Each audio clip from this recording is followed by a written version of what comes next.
والامتنان يا ذا الأمن والأمان يا ذا القدس والسبحان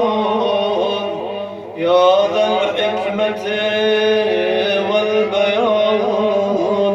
يا ذا الرحمة والرضوان يا ذا الحجة والبرهان يا ذا العظمة والسلطان يا ذا الرأفة والمستعان يا ذا العفو والغفران سبحانك